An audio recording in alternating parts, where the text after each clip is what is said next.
So let's take a look at what we'll be expecting for the day on our GBP JPY. Now, to those of you that are yet to subscribe, be it you are new to this channel and you have not done that yet, guys, make sure you do well to click on the subscribe button. Make sure you like, share, make your comments. You can also follow the Telegram channel to stay updated. I will be putting the link to the Telegram channel in the comment section. So, guys, once again, click on that subscribe button so you don't miss out on the next update. Now, first thing first, before we take a trade, we would want to know the trend of that trade. That is the first thing first, right? What is the trend of that trade? And we can clearly see that our trend on GBPJPY is in an uptrend move. Now, this is it here, right here. GBPJPY gave this high, and this is the higher low, which is the pullback phase, right? This is the impulsive move and the pullback phase. Remember, all this analysis is on a daily time frame. Now, this is also the impulsive move and the pullback phase is here.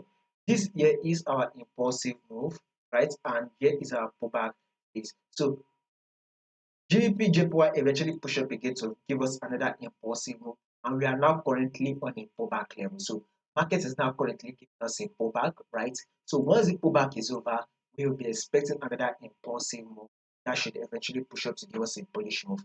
Now let's go down to the 4-hour time frame. So take a look at it. Back to our analysis on our 4-hour time frame. You can clearly see that we are also in an uptrend move.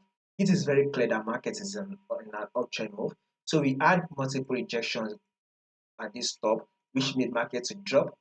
Now our next movement on GBPJPY is another bullish move.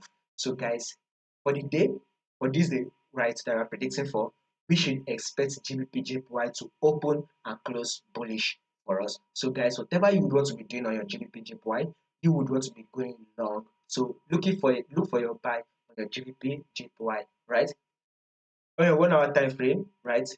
Probably once the London session opens, then you can now start looking for your buy setup, right? So a bullish move for the day is what we should be expecting next on GBP Would there be any changes to this movement that we just predicted? I'll make sure I let you guys know. So in order for you not to miss out on any updates, click on that subscribe button, like, share, and make your comments.